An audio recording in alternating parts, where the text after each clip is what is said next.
Agar o'pkangizda problema bo'lsa, o'pka sili tashxis qo'yiladi-ku, zig'ir urug'i juda ham katta foyda berar ekan. Mana yerda yozilibdi, qarang. Zig'ir qaynatmasini 40 kun 3 mahaldan 50 grammdan ichilsa, har qanday o'pka siliga foyda qiladi. O'pka. Erkaklar zig'ir urug'ini qovurilganiga asal va murch qo'shib yeyilsa, shahvoniy hirs uyg'onadi ekan. Erkaklar, voy, devona bo'lasiz. Agar zig'ir urug'ini cho'qqa tashab tutatib hidlasangiz, tumov va grippga begumon foyda qilar ekan. Uni qarang, 5 kun 3 mahal tutatasiz ekan. Ayollar zig'ir urug'ini qaynatmasiga o'tirsangiz, bachadonda achish, shunaqa narsalar bo'lsa, umuman yo'q qilib yuborar ekan.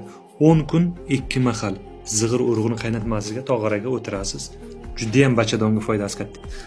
Zig'ir urug'ini foydalarini sizlarga aytib berdim. Videoni saqlanib qilib olsangiz kerak bo'lib qoladi. Men ko'p maslahatlarni Rustam tabibdan olaman. Toshkent Chirchiq shahar 1-mikrorayon 53-dom 6-komnata. G'ulomjonning nomidan keldik deb agar videolarni ko'rib borsangiz, olgan giyohlaringizni arzon qilib beradi, xudo xohlasa. Rustam tabib, nomeradin tabib O'zbekistonda.